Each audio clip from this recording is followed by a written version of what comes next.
The morning sky above Denver turned an unnatural shade of purple as the massive ships descended through the clouds. Jake Morrison crouched behind the twisted remains of a truck. His binoculars focused on the alien vessels that blocked out the sun. The ships were enormous, each one larger than a city block. Their surfaces smooth and dark like polished stone. 3 weeks had passed since the first contact broadcasts ended abruptly. The world had waited for answers, for some sign that humanity's messages had been received peacefully. Instead, they got invasion. Jake pressed his back against the cold metal of the truck and tried to control his breathing. As a captain in the Earth Defense Force, he had trained for many scenarios, but nothing had prepared him for this. The aliens had appeared simultaneously over every major city on Earth. No demands, no negotiations, no warnings. Just arrival and immediate action. The first thing they did was destroy every military satellite in orbit. Jake had watched from the command center as the radar screens went dark one by one. Then came the electromagnetic pulse that knocked out most electronic systems across the planet. Cars stopped running, phones went dead, and the lights went out. Everywhere, but that was just the beginning. The aliens landed their ships in precise formations around major population centers. They deployed strange energy barriers that surrounded entire cities, cutting off all communication and movement. Jake had been outside Denver when the barriers went up, leading a reconnaissance mission that suddenly became pointless when his radio died, and his transport vehicle shut down. Through his binoculars, Jake watched the aliens work. They moved with mechanical precision, setting up structures that looked like crystal towers. The beings themselves were tall and thin, almost twice the height of a human, with skin that seemed to be made of some kind of living crystal. They reflected light in strange ways, making them difficult to look at directly. Jake had seen them up close once, 3 days ago.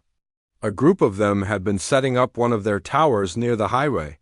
He had crawled within 50 yards, close enough to see how they moved. They walked stiffly, like machines, and they seemed to communicate through flashes of colored light that ran along their crystalline skin. The aliens worked in perfect coordination. They never seemed to argue or disagree about anything. Every movement was planned and efficient. They built their structures quickly and then moved on to the next location.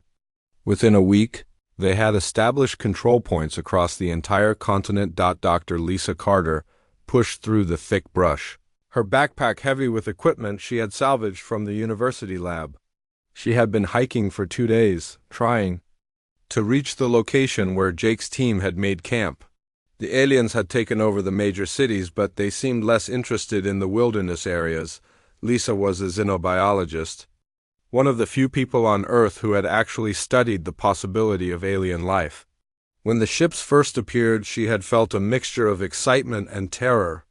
This was what she had spent her career preparing for, but not like this. The aliens had established what they called productivity zones around the major cities. Humans were being forced to work in these areas, mining materials and building structures according to alien designs. Lisa had managed to observe one of these zones from a distance before fleeing to the mountains.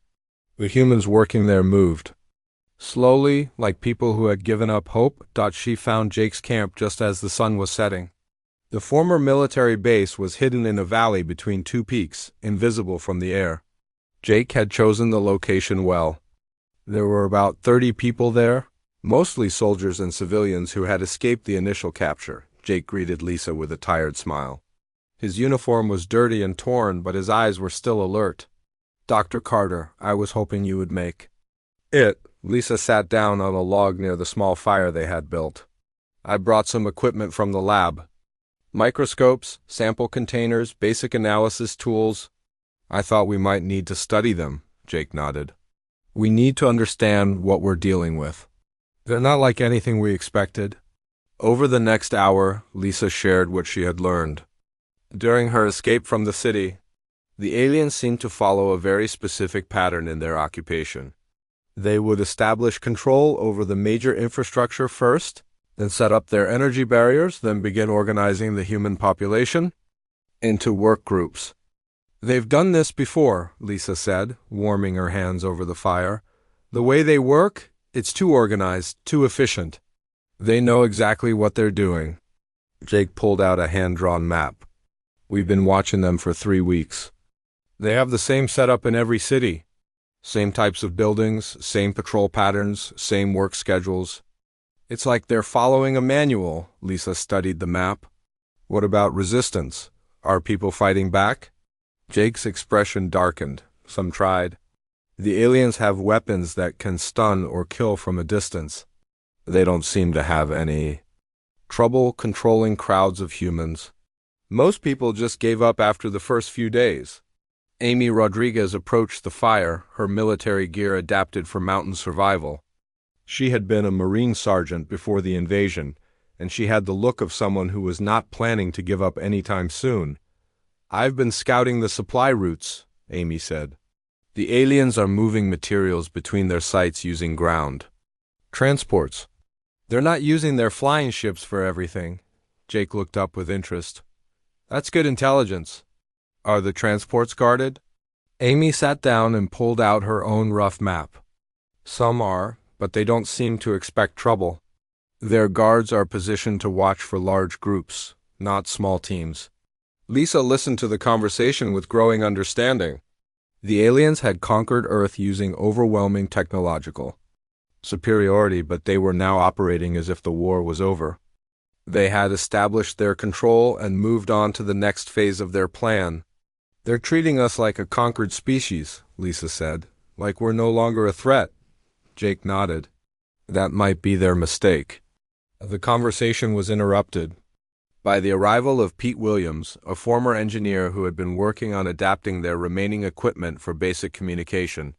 Pete had managed to get an old radio working, and he had been trying to contact other survivor groups. "I've got something," Pete said, adjusting the radio settings. "There are other groups out there. I've picked up signals from at least 6 different locations in the past 2 days." The radio crackled with static, then a voice came through clearly. "This is Colorado Springs calling any survivors. We have approximately 40 people here and we're looking for coordination." Jake took the radio. "Colorado Springs, this is Denver Group. We read you clearly. What's your situation?" The voice on the other end belonged to a woman who identified herself as commander of a civilian defense group. "We've been observing the aliens for 3 weeks. They've got the city locked down, but they're not paying much attention to the surrounding areas. We think they're concentrating on the major population centers." Jake exchanged glances with Lisa and Amy. "That matches what we're seeing here. Are you planning any action? We're gathering intelligence right now. These aliens, they're not what we expected. They're powerful, but they seem to have some kind of rigid system. They do everything the same way, every time." Lisa leaned toward the radio. "This is Dr. Lisa Carter. I'm a xenobiologist. Have you been able to observe their behavior patterns? Dr. Carter, good to hear from you." "Yes, we've been watching them closely. They work in shifts, always the same schedule. They patrol the same routes at the same times. They respond to problems in predictable ways. It's like they're programmed." Jake felt a spark of hope for the first time since the invasion began. "How many other groups are out there?" "We've contacted 8 so far. Probably more that we haven't reached yet. There are a lot of people who got out of the cities before the barriers went up." Amy moved closer to the radio. "Are any of them planning to fight back?" "Some are, but we need to be smart about it. These aliens have technology we can't match, but they also seem to have weaknesses we might be able to exploit." Jake looked around at the faces illuminated by the firelight. 3 weeks ago, they had been ordinary people living ordinary lives. Now they were survivors planning resistance against an alien occupation. The future looked dark, but for the first time since the invasion, Jake felt like they might have a chance. The aliens had underestimated one crucial thing about humans. When faced with impossible odds, they did not give up. They adapted. 3 months had passed since the alien ships first darkened Earth's skies. High Commander Vexthal stood in the central command chamber of his flagship, studying the holographic displays that showed the status of the occupation. The crystalline surfaces of his body flickered with patterns of blue and green light, indicating his growing confusion. According to every model the Zephyrian Empire had developed over centuries of conquest, Earth should have been fully pacified by now. The humans should have accepted their new role as workers in the productivity zones. Instead, the reports from his field commanders painted a different picture. "Commander," his Lieutenant Kethver approached, light patterns of concern dancing across his crystal skin. "We have another incident report from the North American sector." Vexthal examined the data stream. A supply convoy had been attacked by a small group of humans using primitive explosive devices. The attackers had disappeared into the wilderness before reinforcements could arrive. It was the 15th such incident in the past month. "How is this possible?" Vexthal demanded. "We removed their advanced technology. We destroyed their communication networks. We isolated their population centers. This is the same strategy that worked on 17 other worlds." Kethver's light patterns shifted to uncertainty. "The humans appear to be adapting faster than our models predicted. They are creating new tools from salvaged materials and using terrain features we did not consider significant." Deep in the Colorado mountains, Amy Rodriguez crouched in a snow-filled ravine, watching an alien transport move slowly along the old highway below. The vehicle was about the size of a bus, floating 3 feet above the ground on some kind of energy field.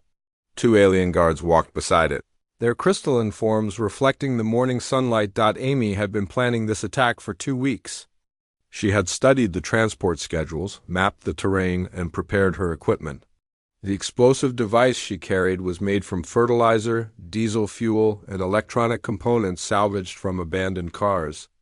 It was crude compared to military weapons, but it would do the job. She waited until the transport reached the narrow section of the road, where the mountains rose steeply on both sides. Then she pressed the detonator. The explosion echoed through the valley as the transport crashed to the ground. Amy was already moving, scrambling up the rocky slope toward her escape route. Behind her, she heard the strange whistling sounds that the aliens made when they were alarmed. By the time alien reinforcements arrived, Amy was 3 miles away, following a deer trail that led deeper into the wilderness. The aliens had aircraft that could search the mountains, but they seemed to have trouble distinguishing humans from other warm-blooded creatures. When they were moving through dense forest, Amy reached the rendezvous point just as the sun was setting. Jake Morrison and 2 other survivors were waiting for her in a small cave hidden behind a waterfall. "How did it go?" Jake asked as Amy caught her breath. "Target destroyed. The transport was carrying some kind of construction materials. Should slow down their building project in Denver for a few days." Jake nodded with satisfaction. Over the past month, they had learned that the aliens relied heavily on their scheduled supply runs. Every successful attack forced them to divert resources to security, which meant less progress on their mysterious construction projects. "Pete's got the radio working," Jake said. "We've got reports from other groups. The resistance is spreading." They moved deeper into the cave where Pete Williams had set up their communication equipment. The former engineer had become expert at building radios from salvaged parts. He had also figured out how to avoid the alien detection systems by using very low power signals and constantly changing frequencies. "I've got good news," Pete said as they gathered around the radio. "Amy's attack wasn't the only one today. Groups in Texas, California, and New York all hit alien targets. The aliens are starting to react." The radio crackled with a transmission from the Texas group. "Denver team, this is Austin calling. We just intercepted alien communications. They're pulling guards from the productivity zones to protect their supply routes." Jake felt a surge of hope. "That's exactly what we wanted. If they have to spread their force is thinner, it gives us more opportunities." Meanwhile, in the abandoned subway tunnels beneath New York City, Dr. Lisa Carter was making discoveries that would change everything. She had been studying pieces of alien technology that resistance fighters had recovered from attack sites. Her makeshift laboratory was lit by battery-powered lanterns, and her equipment was a mixture of salvaged university instruments and improvised tools. "This is incredible," Lisa muttered as she examined a fragment of alien armor under her microscope. The material looked like crystal, but it behaved more like a living tissue. It could repair small damage to itself, and it seemed to respond to different types of energy. Danny Brooks, a former high school chemistry teacher, looked up from his own work at a nearby table. He had been analyzing the residue from alien weapon discharges, trying to understand how their energy weapons worked. "I think I found something," Danny said. "The aliens' weapons work by exciting molecules in the target, but they seem to be calibrated for specific types of matter. They're very effective against most metals and plastics, but they don't work as well against organic materials." Lisa moved to examine Danny's samples. "That makes sense. If they've been conquering technological civilizations, they would design their weapons to be effective against manufactured materials. But here's the interesting part," Danny continued. "I've been testing different substances, and I found that certain combinations of organic and inorganic materials seem to disrupt their energy fields. Common household chemicals mixed in the right proportions can actually neutralize their weapons temporarily." Lisa felt excitement building. "Show me." Danny led her to a small test area where he had set up a captured alien weapon. It was a rod-shaped device about the size of a flashlight, with crystal components that glowed when activated. He had rigged it to fire at a target made of scrap metal. "Watch this," Danny said. He activated the weapon, and a beam of purple energy struck the metal target, causing it to glow red-hot. Then he sprayed a mixture of vinegar, baking soda, and salt water onto the weapon. The crystal components flickered and went dark. "The weapon's not permanently damaged," Danny explained, "but it takes about 10 minutes to recharge after exposure to the mixture. In a fight, 10 minutes could mean the difference between life and death." Lisa stared at the disabled weapon. "Danny, you just changed the war." Across the city, Maria Santos was leading a group of survivors through the abandoned subway system. Maria had been an electrician before the invasion, and she understood the city's infrastructure better than most people. She had been mapping the tunnel system and identifying places where the resistance could set up hidden bases. "The aliens don't seem to understand our underground networks," Maria explained to her team as they moved through a maintenance tunnel. "They've secured the main subway stations, but they're not patrolling the service tunnels and utility passages." They emerged into a large chamber that had once been a subway maintenance facility. Maria had been working for weeks to restore power to this section of the tunnel system using a combination of backup generators and improvised electrical connections. "We can set up workshops here," Maria said. "The alien sensors seem to have trouble detecting activity underground, especially if we keep our power usage low and use shielded cables." One of her team members, a former computer programmer named Kevin, pointed to a bank of old monitors that Maria had managed to repair. "If we can get these systems working, we might be able to coordinate with other resistance groups more effectively." Maria nodded. "The aliens cut off our internet and cell phone networks, but they didn't destroy all the infrastructure. A lot of the cables and equipment are still intact. We just need to find ways to use them without triggering their detection systems." Back in the alien command ship, Vextel was receiving increasingly disturbing reports. Human resistance activities were spreading across the planet. The attacks were becoming more sophisticated and more frequent. Most troubling of all, the humans seemed to be learning from each encounter. "They are not following predicted patterns," Kethver reported. On previous worlds, resistance activities decreased over time as the population accepted occupation. On Earth, resistance is increasing. Vextel studied the tactical displays. Red markers showed locations of recent human attacks, and the pattern was clear. The humans were not just striking randomly. They were targeting specific types of installations and supply routes. They were learning about Zephyrian operations and adapting their tactics accordingly. "Increase security patrols," Vextel ordered. "Deploy additional forces to protect critical installations." "Sir, that will require pulling guards from the productivity zones. Human work efficiency may decrease." Vextel's light patterns showed irritation. "The humans are supposed to be pacified by now. Why are they still fighting?" Kethver consulted his data streams. Analysis suggests that humans have a different response to occupation than other species we have encountered.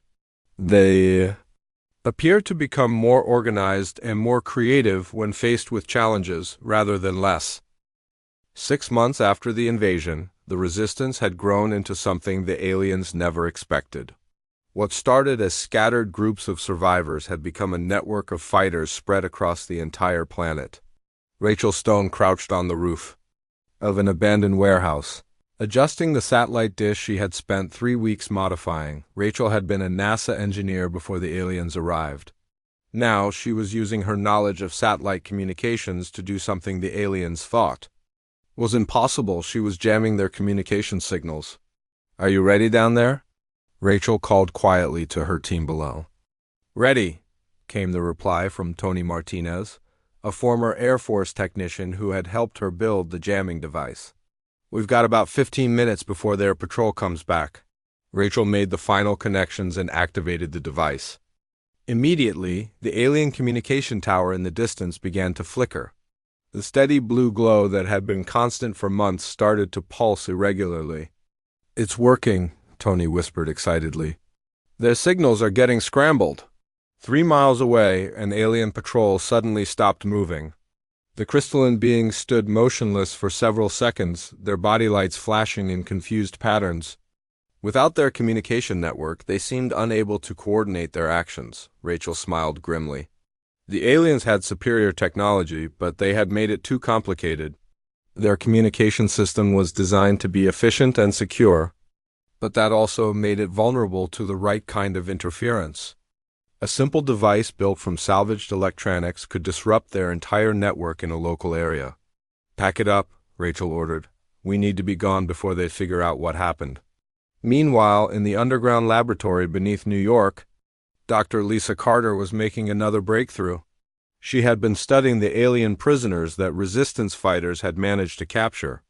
The beings were difficult to communicate with, but Lisa had learned some important things about their physiology.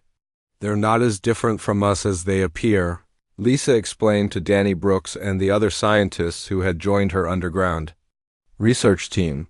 "Their crystalline structure is actually a form of living tissue, but it's much more rigid than organic matter." Danny leaned over the microscope to examine the alien tissue sample. "What does that mean for us?" "It means they're incredibly efficient, but they're also inflexible," Lisa continued. "Their bodies are designed for specific functions, and they can't adapt to new situations the way we can." Lisa had discovered something even more important. The aliens' crystalline physiology made them extremely sensitive to certain types of electromagnetic radiation. Frequencies that were harmless to humans could cause severe disorientation in the alien beings. "I've been working with Maria Santos on a device that can generate these frequencies," Lisa said. "If we can build enough of them, we might be able to turn their own sensitivity against them." In the tunnels below, Maria Santos was putting the finishing touches on her latest invention. The former electrician had become the Resistance's chief engineer, building weapons and tools from whatever materials they could find. Her newest creation looked like a simple radio, but it was actually a weapon that could incapacitate alien soldiers without killing them. "The frequency generator is ready for testing," Maria announced as she carried the device into the main chamber. "But we need to be careful. If this works the way Dr. Carter thinks it will, it could affect any aliens in a wide area." Jake Morrison had arrived from the Colorado mountains the week before. The resistance networks had grown large enough that they needed better coordination between different regions. Jake was now serving as a liaison between the various groups, helping to plan larger operations. "We've got confirmation from Amy's team," Jake reported. "They've successfully tested Danny's chemical weapons on 3 different alien patrols. The aliens are starting to avoid areas where they've been used." Amy Rodriguez had become one of the most effective resistance fighters in North America. Her team had perfected the use of Danny's chemical mixtures, creating weapons that could disable alien technology and disorient alien soldiers. More importantly, they had learned to hit fast and disappear before reinforcements could arrive. "The aliens are adapting their patrol patterns," Amy's voice came through the radio. But they're doing it in a predictable way. They're just making the same changes everywhere all at once. This was exactly what the Resistance had hoped for. The aliens' rigid thinking made them easy to predict. When they encountered a new threat, they responded with the same countermeasures across their entire operation. This meant that once the Resistance figured out how to overcome one alien response, they could use that knowledge everywhere. Danny Brooks had been working on new chemical weapons based on common household items. His latest creation was a mixture of cleaning supplies and gardening chemicals that could eat through alien armor. The best part was that the ingredients were available in any abandoned store or warehouse. The aliens' armor is designed to resist energy weapons and physical impacts, Danny explained to a group of new recruits. But it's not designed to handle chemical reactions. These mixtures can dissolve their protective equipment in minutes. The recruits listened carefully as Danny showed them how to prepare the chemical weapons safely. Many of them were ordinary people who had never fought before, but they were learning quickly. The Resistance had discovered that motivation was more important than training when it came to fighting an occupation force. In the alien command ship, High Commander Vexthal was experiencing something unknown in Zephyrian society: panic. The reports from his field commanders were becoming increasingly alarming. Human resistance activities were not only continuing, they were becoming more effective. "Sir," Kethver reported, "we have lost contact with 3 communication towers. In the past day, human interference is disrupting our network coordination." Vexthal studied the tactical displays with growing concern. The red markers indicating human attacks now covered most of the planet. More troubling, the attacks were becoming coordinated. The humans were sharing information and working together across vast distances. How are they coordinating without advanced technology? Vexthal demanded. Analysis suggests they are using primitive communication methods that our sensors cannot detect, Kethver replied. They appear to be using pre-electronic technologies that we did not consider significant. This was the problem that the Zephyrian Empire had never encountered before. Every other species they had conquered relied heavily on advanced technology. When that technology was removed, the species became helpless. Humans were different. They could fall back on older, simpler methods and still maintain organized resistance. "Deploy additional forces to protect the communication towers," Vexthal ordered. "We must maintain network integrity." "Sir, that will require pulling guards from the productivity zones and supply routes. Human attacks on those targets may increase." Vexthal's light patterns showed frustration. Every response to human activities seemed to create new vulnerabilities. The humans were forcing the Zephyrians to spread their forces thinner and thinner, making them vulnerable everywhere. Back on Earth, the Resistance was preparing for its most ambitious operation yet. Pete Williams had been working with resistance groups around the world to plan coordinated attacks on alien installations. The goal was to strike so many targets simultaneously that the aliens would be unable to respond effectively. "We've got confirmation from teams on every continent," Pete reported during a planning meeting in the New York tunnels. "Everyone is ready to move when we give the signal." Jake studied the maps showing planned attack sites. "This is going to be the biggest operation we've ever attempted. If it works, it could change the entire war. And if it fails?" asked Maria Santos. Jake's expression was grim but determined. "Then we'll learn from our mistakes and try again." "That's what we do." Dr. Lisa Carter looked up from her research notes. "I've been studying the aliens' response patterns. They react to threats by implementing the same countermeasures everywhere at once. If we can hit them with more different types of attacks than they can counter, we might be able to overwhelm their ability to adapt." This was the key insight that would make the operation possible. The aliens' greatest strength was their efficiency and coordination. But that same strength became a weakness when they faced an enemy that could attack from multiple directions using different methods. Amy Rodriguez's voice came through the radio from Colorado. "My team is ready. We've got chemical weapons, electromagnetic disruptors, and good old-fashioned explosives. Whatever they throw at us, we'll have an answer." Similar reports came in from resistance groups around the world. The humans had learned to fight with whatever tools they could find or build. They had turned their lack of advanced technology into an advantage, becoming unpredictable and adaptable in ways the aliens could not match. As the resistance prepared for the largest coordinated attack in human history, the aliens continued to struggle with an enemy they did not understand. The Zephyrian Empire had conquered the galaxy by overwhelming technological civilizations with superior firepower and then controlling them through systematic oppression. They had never faced a species that became more dangerous when its technology was taken away. 1 year after the invasion, the Resistance launched the largest coordinated attack in human history. At exactly midnight Greenwich time, Resistance fighters around the world struck alien installations simultaneously. The operation had taken months to plan and involved every major resistance group on the planet. Jake Morrison led the assault on the primary alien command center in what used to be Washington, D.C. His team had grown from a handful of survivors, hiding in the mountains, to a well-organized fighting force of over 200 people. They moved through the ruins of the city like shadows, using the underground tunnels that Maria Santos had mapped to avoid alien patrols. "Remember, we have exactly 30 minutes before the aliens can coordinate a response," Jake whispered into his radio as his team took positions around the command center. "Once their backup communication systems come online, we need to be gone."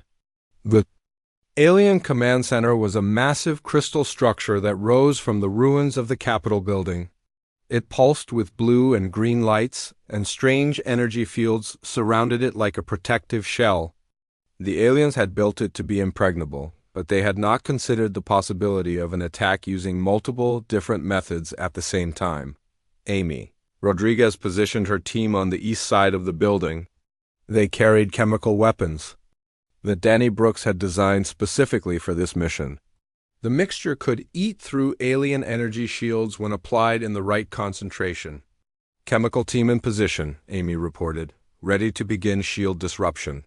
On the west side, Rachel Stone's technical team prepared their electromagnetic weapons. They had built devices that could generate the frequencies Dr. Lisa Carter had discovered would disorient the aliens. The weapons looked like oversized radio transmitters, but they were actually sophisticated frequency generators powered by car batteries. "MP team ready," Rachel confirmed. "All devices are charged and targeted." Maria Santos led the demolitions team through the underground tunnels directly beneath the command center.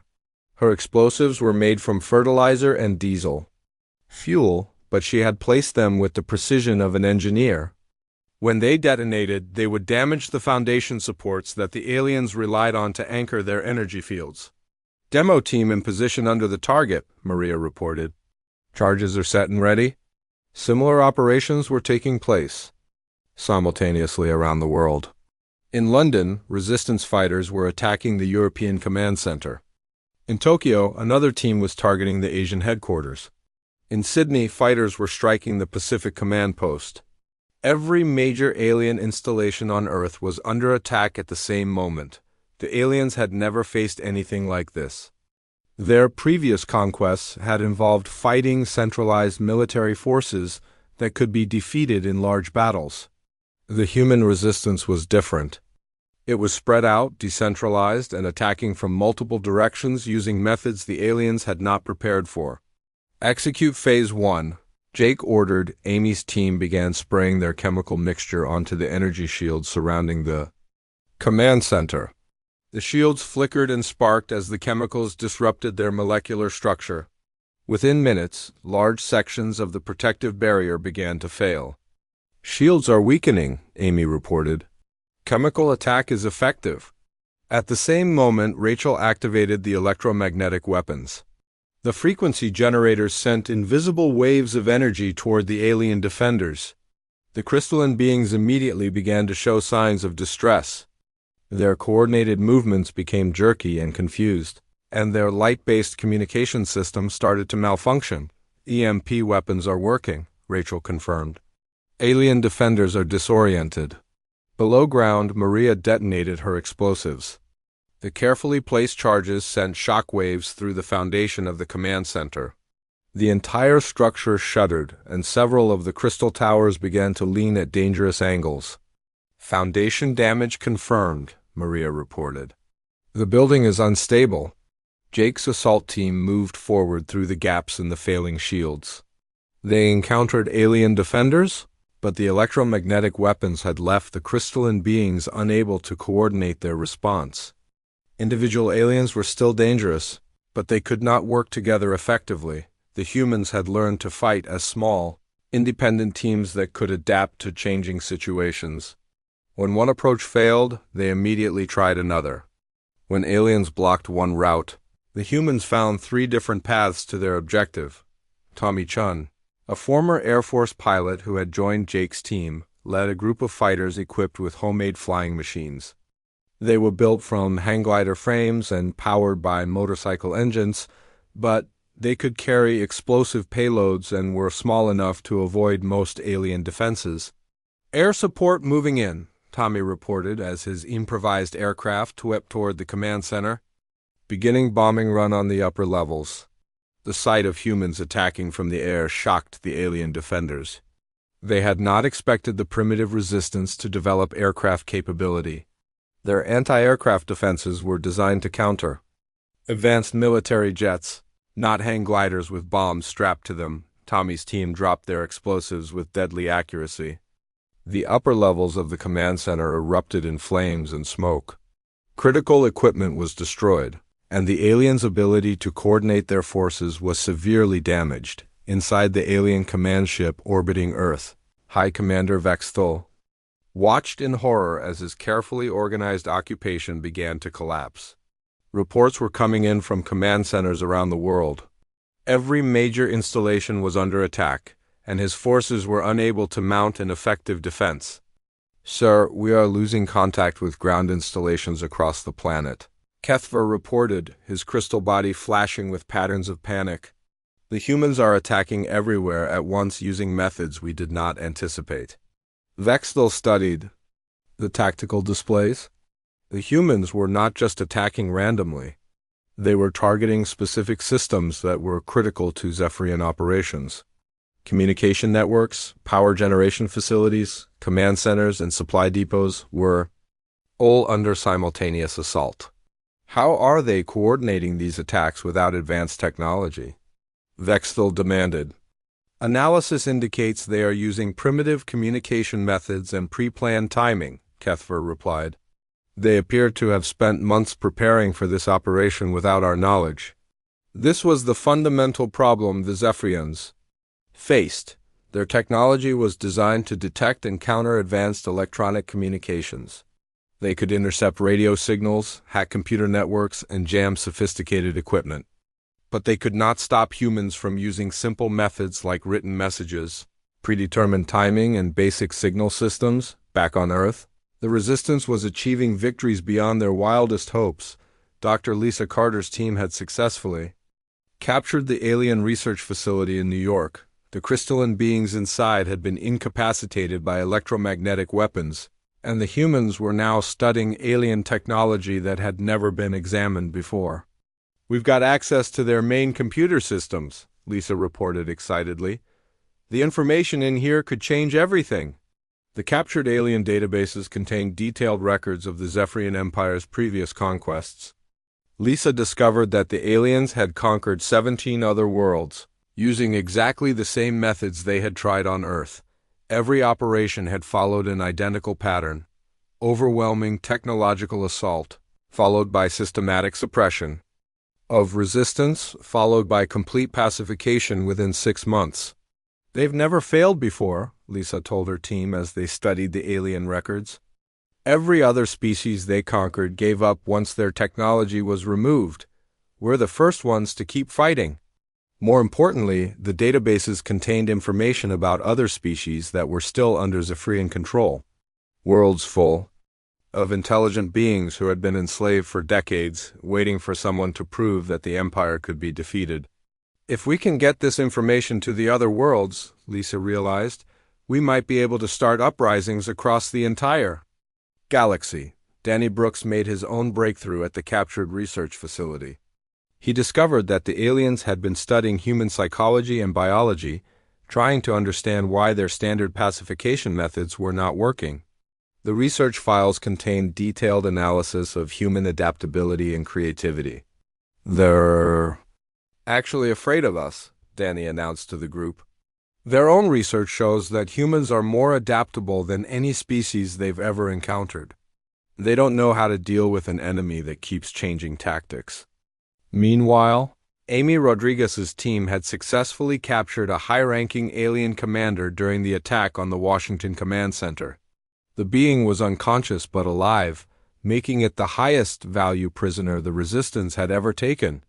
"This one was giving orders to the others," Amy reported. "If Dr. Carter can figure out how to communicate with it, we might learn about their command structure." The coordinated attacks continued for 6 hours before the aliens managed to establish backup communication systems. By then, the damage was done. Every major alien installation on Earth had been damaged or destroyed.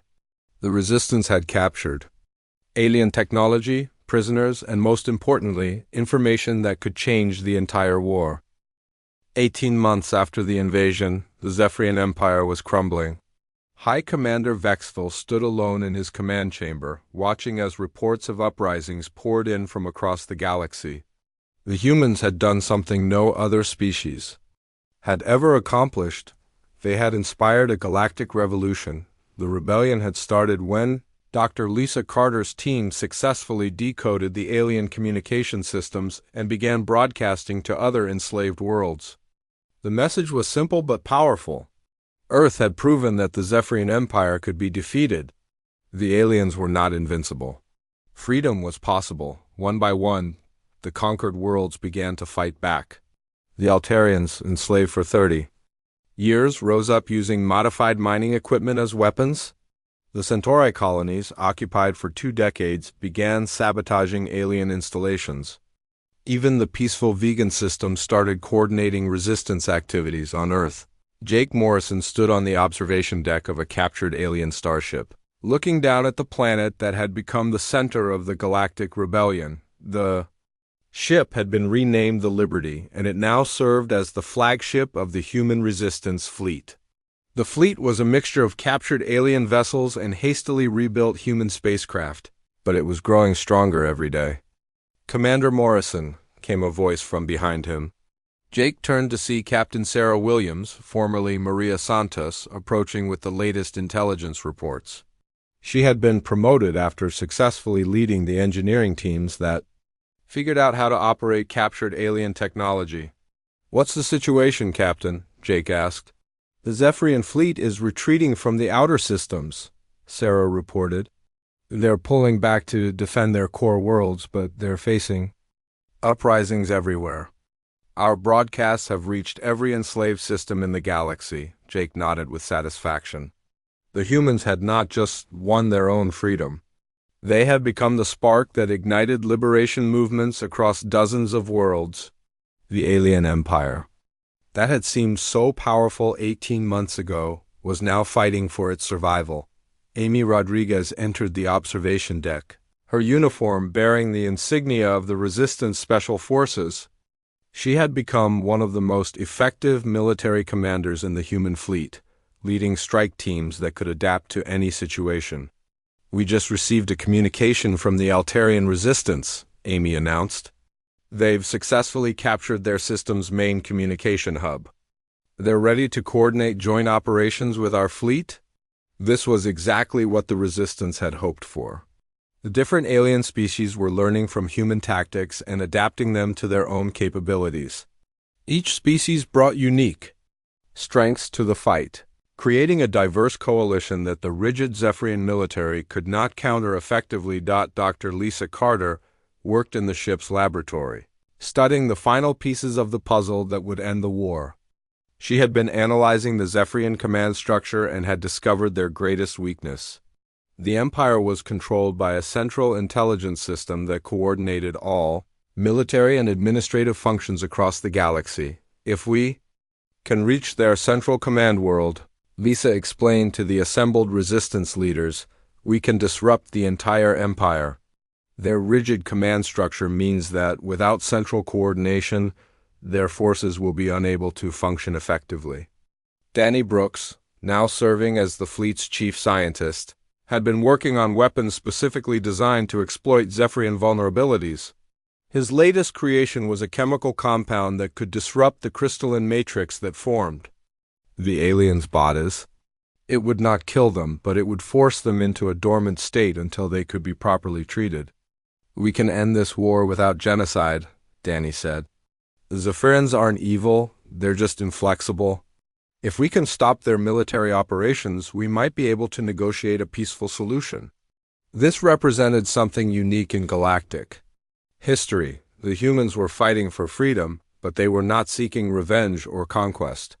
They wanted to create a galaxy where different species could coexist peacefully, each contributing their own strengths to the common good. Tommy Chun, now an admiral in the Resistance fleet, was coordinating the final assault on the Zephyrian home system.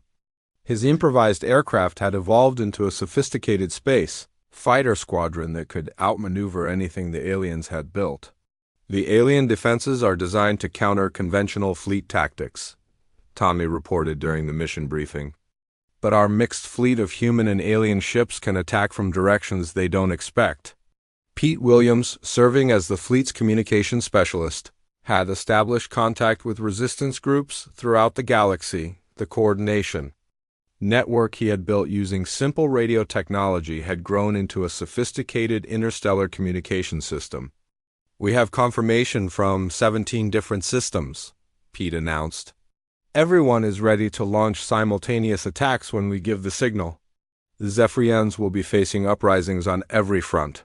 The final battle began when the human fleet jumped into the Zephyrian home system. The alien defenses were formidable, but they were designed to fight conventional space battles. The human fleet attacked using tactics that no military academy in the galaxy had ever taught. Some ships attacked head-on, drawing the attention of the alien defenses. Others approached from unusual angles, using captured alien technology in ways the designers had never intended. Still, others used completely human innovations like kinetic weapons and chemical explosives that the alien sensors had difficulty detecting. Jake Morrison commanded the assault from the Bridge of the Liberty. Around him, humans and liberated aliens worked together, each species contributing their unique abilities to the fight. The bridge crew included former Earth Defense Force officers, alien scientists who had joined the rebellion, and civilians who had learned to fight during the long resistance campaign.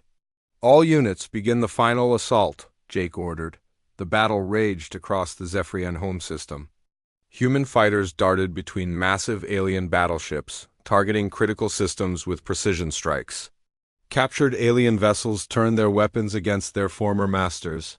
Ships from liberated worlds arrived to join the fight, each bringing new tactics and technologies to the battle. On the surface of the Zephyrian homeworld, Amy Rodriguez led ground forces in an assault on the Central Command Complex. Her troops included humans, Altarians, Centauri rebels, and members of a dozen other species. They fought together with a coordination that the rigid Zephyrian military could not match. The final breakthrough came when Dr. Lisa Carter's team reached the central intelligence system that controlled the Empire. Using a combination of human technology and captured alien equipment, they began the process of safely shutting down the system that had enslaved so many worlds. "The central system is going offline," Lisa reported. "Zephyrian forces across the galaxy are losing coordination." High Commander Vexthal found himself trapped in the command center as human and alien rebels closed in around him. For the first time in his life, he was forced to confront the possibility that his empire had been wrong. The crystalline beings' light patterns showed confusion and fear as he watched his perfect order collapsing around him. "Why do you fight so hard?" Vexthal asked when Jake Morrison finally confronted him in the command chamber. "We brought order to the galaxy. We eliminated chaos and conflict." Jake looked at the alien commander with something approaching pity. "You eliminated freedom. You turned entire civilizations into slaves. That's not order, that's oppression." But chaos will return, Vexthal protested. Without central control, the different species will fight among themselves. Maybe, Jake admitted. But that's their choice to make. Freedom includes the right to make mistakes. The war ended not with a massive explosion or a final battle, but with a simple surrender. When the Central Intelligence System went offline, Zephyrian forces across the galaxy simply stopped fighting. Without their rigid command structure, they were unable to continue organized military operations. The aftermath of the war saw the creation of something unprecedented in galactic history, a voluntary alliance of free worlds.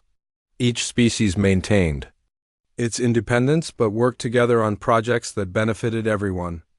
The humans served as mediators and coordinators, using their adaptability to help different species understand each other. Dr. Lisa Carter established the Galactic Research Council, where scientists from different worlds shared knowledge and worked on common problems. Danny Brooks created the Peaceful Solutions Institute, dedicated to finding nonviolent ways to resolve conflicts between species. Amy Rodriguez founded the Defense Coordination Network, helping each world develop its own military capabilities while maintaining mutual defense agreements. Tommy Chun established the Interstellar Exploration Service, using mixed crews to explore unknown regions of the galaxy. High Commander Vexthal was not executed or imprisoned. Instead, he was placed in a rehabilitation program designed to help Zephyrians learn to think more flexibly. Many former Empire soldiers eventually joined the new galactic community, contributing their technological knowledge to peaceful projects. The Zephyrian species as a whole had to learn to live without their rigid hierarchy. It was difficult for them, but with help from humans and other species,